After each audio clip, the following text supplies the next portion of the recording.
안녕하십니까? 150세 클럽, 그리고 무드셀라 클럽입니다. 오늘은 이 채널의 오프닝으로서 두 클럽 공통의 주제를 다루겠습니다. 바로 영원한 음식입니다. 영원한 음식은 사람에게 가장 이상적인 음식을 의미합니다. 사람을 위해서 가장 최적의 설계를 통해서 만들어졌기 때문에 아주 맛있고 최적의 영양소들만을 적절한 비율로 담고 있으며 조건에 따라서는 아주 쉽게 구할 수 있으며 음식 쓰레기가 전혀 발생하지 않는 음식입니다. 세상에 그런 음식이 어디 있느냐고요? 믿어지지 않으시겠지만 제 유튜브 방송을 계속 시청하시면 그런 음식이 이미 존재하고 있다는 것을 확인하실 수 있을 것입니다. 그런데 현재는 사람들이 그 음식을 왜 누리고 있지 못한지도 이해하실 수 있을 것입니다.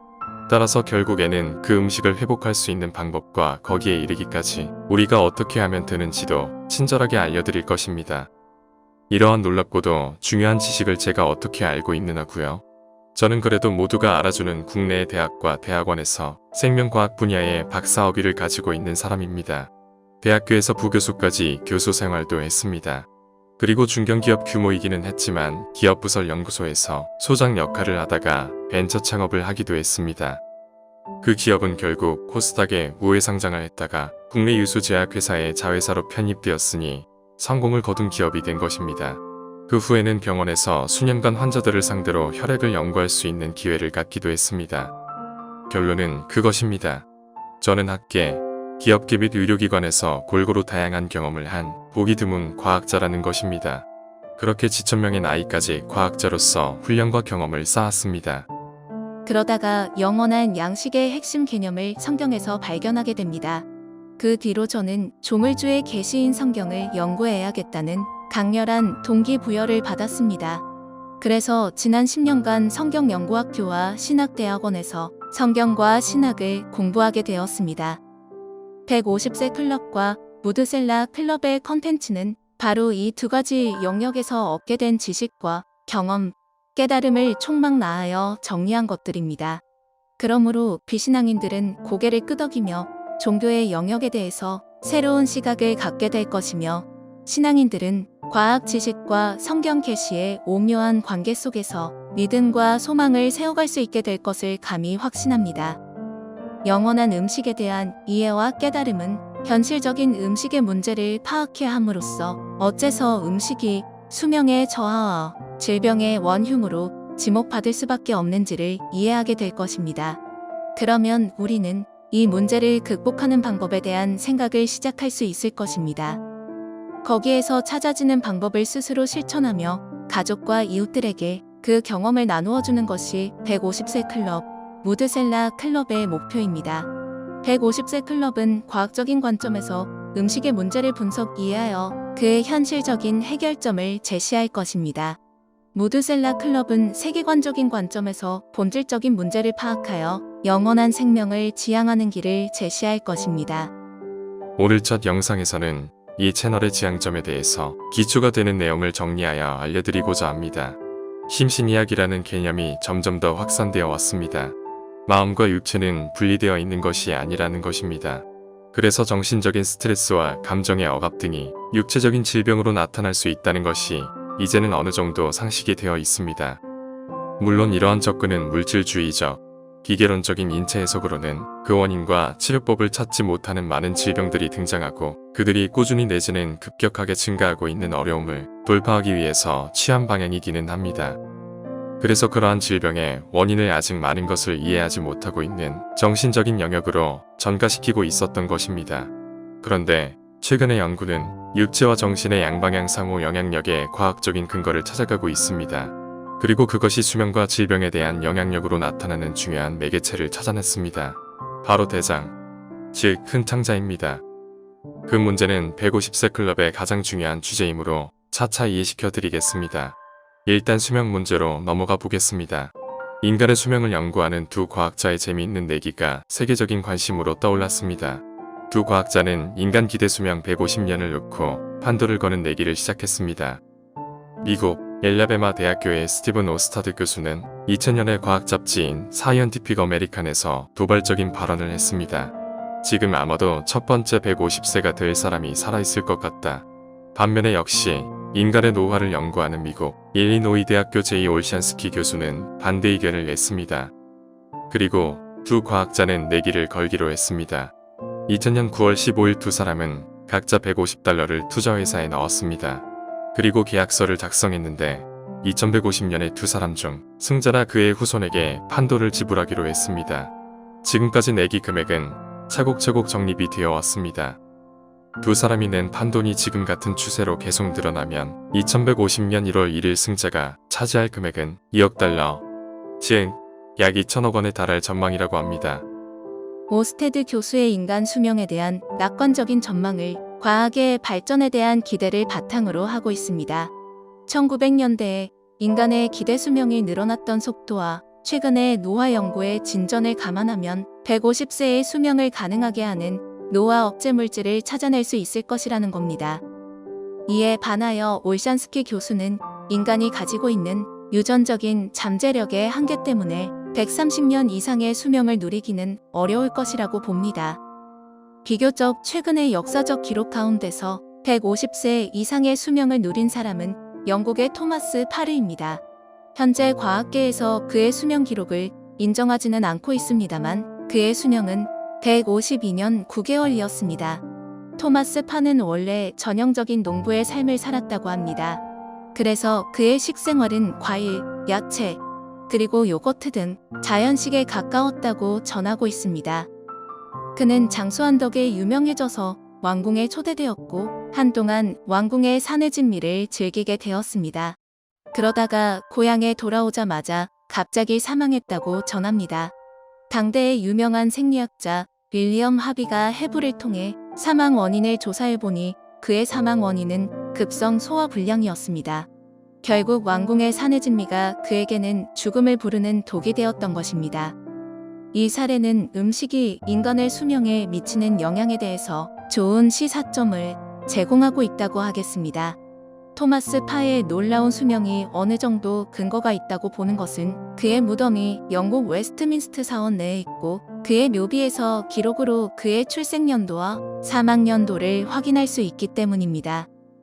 그리고 토마스 파의 놀라운 수명에 대해서는 생리학의 아버지라고 불리는 윌리엄 하비의 책에서도 언급이 되어 있기 때문에 그의 존재와 수명에 대한 기록을 어느 정도 인정할 수 있다고 볼 수 있습니다. 역대 최고령자는 성경에 등장하는 무드셀라로서 969년의 수명을 누렸다고 기록되어 있습니다. 흥미롭게도 무드셀라를 비롯하여 성경 창세기 5장에 등장하는 인물들은 한 사람을 제외하고 모두 900년 내외의 수명을 누렸습니다. 대부분의 사람들이 믿지는 않는 내용이기는 합니다.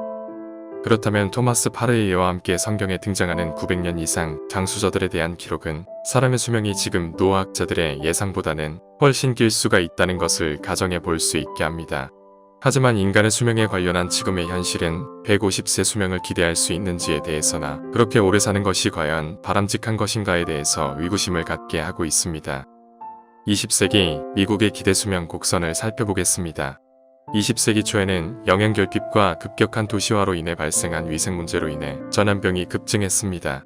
그래서 평균 수명은 50년 내외에 머물러 있었습니다. 서구 사회가 경제적인 부흥을 거치면서 항생제, 백신, 상수도 소독 등과 함께 전염병은 획기적으로 줄어들게 되었습니다. 그래서 기대 수명은 크게 증가할 수 있었습니다. 그리고 칼로리 영양학이 대세를 이루면서 고지방, 고단백질, 고탄수화물 음식을 주로 섭취하게 되었습니다. 그런데 이 시기와 맞물려서 혈관질환과 암이 급증을 하게 됩니다. 20세기 말에 과학계에서 음식에 대한 깊은 반성이 생기면서 미량 영양소의 중요성과 소식주의가 대두되었습니다.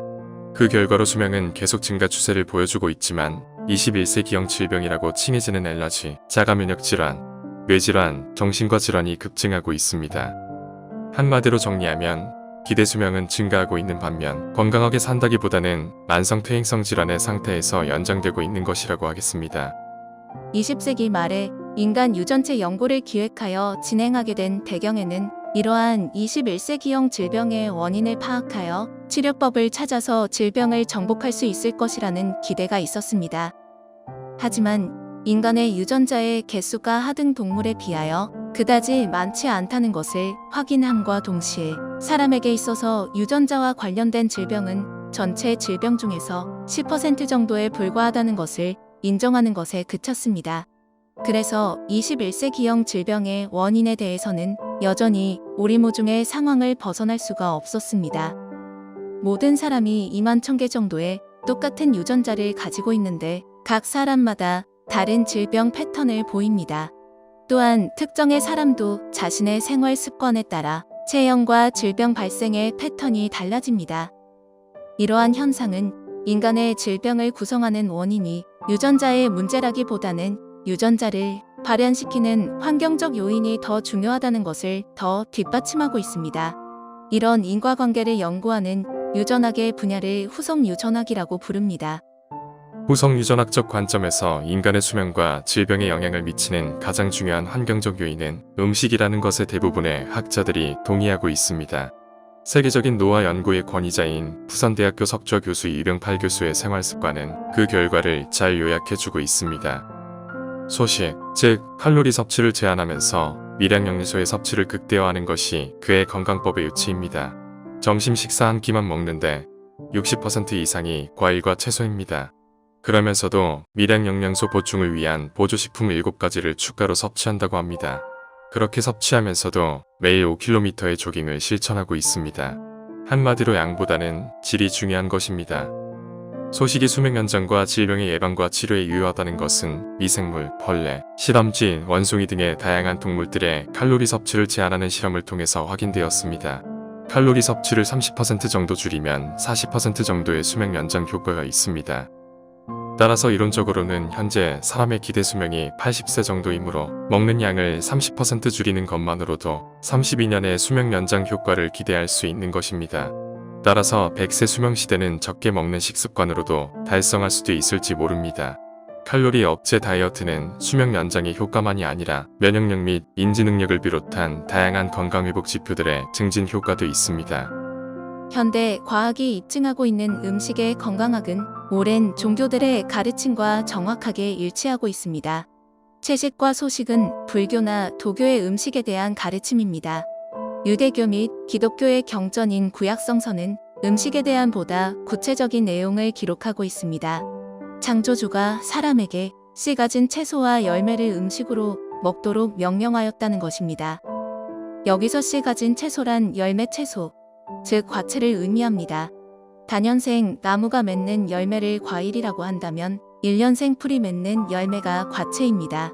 따라서 유대 기독교적 세계관에서는 열매를 먹는 것이 인간의 근원적인 식생활이라고 할 수 있습니다.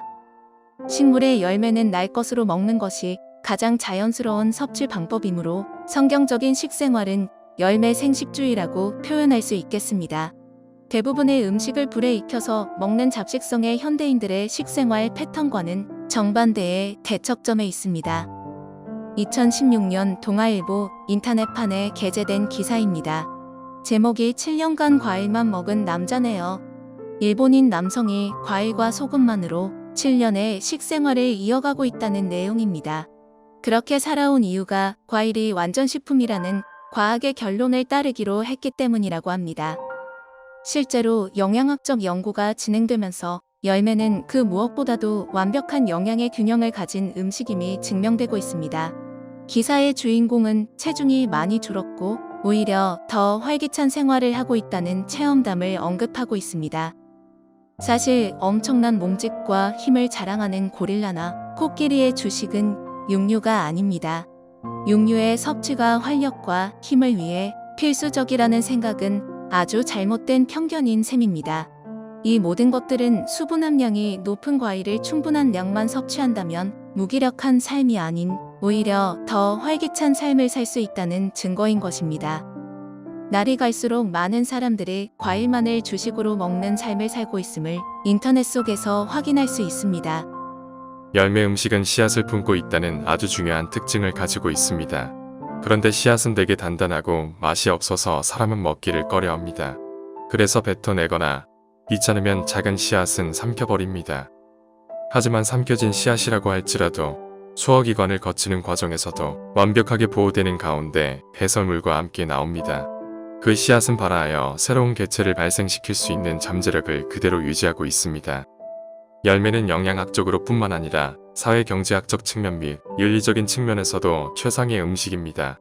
열매는 기본적으로 색깔과 맛으로 다른 동물들의 이목과 식욕을 자극하여 먹게 함으로써 그 안에 품고 있는 씨앗을 퍼뜨리는 것이 목적인 존재입니다. 따라서 잘 익은 열매를 더 맛있게 먹기 위해 인간이 수고할 필요가 없습니다. 즉 요리가 필요 없습니다. 한편으로 열매의 식생활 과정에서 환경을 오염시키고 파괴할 쓰레기를 배출하지 않습니다.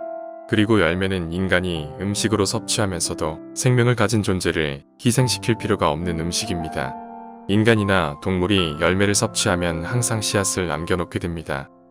그 씨앗들이 발화해 적당한 환경을 만나게 되면 수백 개의 열매를 맺을 수 있는 또 하나의 식물로 자라나게 됩니다. 결국 열매는 먹으면 먹을수록 더 많은 씨앗을 퍼뜨리게 되고 또 수백 개의 열매를 맺을 수 있는 새로운 존재를 탄생시키게 됩니다. 먹으면 먹을수록 고갈되는 것이 아니라 저절로 더 풍성해지는 완전하고도 영원한 음식인 셈입니다. 그런데 현실적으로 현대인들의 식생활 패턴은 어떻습니까? 채집이나 자급자족 재배의 형태로 색생활을 영위할 때에만 가능한 열매식을 실천할 수 없는 문화적, 사회적 환경을 가지고 있습니다. 그것은 음식이 상품으로 유통될 수밖에 없는 현실을 반영합니다. 열매 음식은 오래 보관할 수가 없습니다. 그러므로 산지와 소비자를 연결하는 과정에서 여러 가지 어려움이 생겨날 수밖에 없습니다. 현실적으로 음식 상품의 거래에서의 가치 교환이 건강에 얼마나 유익한가를 기준으로 이루어지고 있지를 않습니다. 음식은 어쨌든 맛이 없으면 팔리지가 않습니다. 그리고 보기도 좋아야 합니다. 잘 팔리는 음식은 통상 달거나 기름지거나 짭짤하거나 맛을 훼손하는 성분들을 정제한 것들입니다. 이러한 요소들은 대부분 입을 즐겁게 할 수는 있지만 건강에는 해로움을 끼치는 것으로 증명되어 있습니다. 상품으로서 가치 있는 음식은 또한 편리해야 합니다. 그래서 소비자가 그 음식을 먹기 위해서 들이는 노력이 적을수록 좋다고 여깁니다. 이러한 조건을 갖추려 하니 유통과 보관 과정에서 변질이 생기지 않도록 완전 멸균 내지는 미생물 성장을 억제할 수 있는 조처를 취할 수밖에 없습니다. 따라서 열매와 같은 생식, 즉 생명력을 보존하고 있는 상태에서의 섭취는 불가능합니다. 상품으로서의 가치를 결정하는 또 하나의 중요한 요소는 가격입니다. 음식을 저렴한 가격의 상품이 되도록 하려면 음식 재료를 대량 생산체제 속에서 생산할 수밖에 없습니다. 농산물의 경우에는 살충제, 제초제의 사용이 불가피하고 축산물의 경우에는 항생제 사용과 부적합한 사료 활용 등이 불가피합니다. 이들은 고스란히 인체에 유해한 식재료로 귀결될 수밖에 없습니다. 결과적으로 상품으로 전락한 음식은 생명력이 없어서 소화, 흡수, 배설 과정에 스트레스를 주는 음식이 될 수밖에 없습니다. 많은 유해한 성분들이 오염된 음식이 될 수밖에 없습니다. 비만과 그에 따른 합병 증후군을 인간에게 유발할 수밖에 없는 음식일 수밖에 없는 것입니다. 그래서 현대인들에게 21세기형 질병이라는 이해하기 어려운 시련을 안기고 있는 것입니다. 앞서 말씀드린 대로 이 채널에서는 인간이 직면한 음식과 관련한 딜레마를 어떻게 이해하며 현실적으로 풀어갈 것인지를 심도 있게 다룰 것입니다. 현실적으로는 오스테드 교수가 내기에서 이길 수 있다는 것을 우리 클럽 사람 중에서 증명할 수 있기를 기대합니다. 그리고 이 딜레마를 인간 스스로 해결할 수는 없으나 결국 인간은 영원한 음식을 누리게 될 그러한 세상을 맞이할 수 있다는 것도 알려드릴 것입니다. 앞으로 그 비결을 차근차근 공개할 것입니다. 기대하여 주십시오. 이 채널의 미래에 기대가 되시는 분들은 구독과 좋아요를 눌러주시면 감사하겠습니다.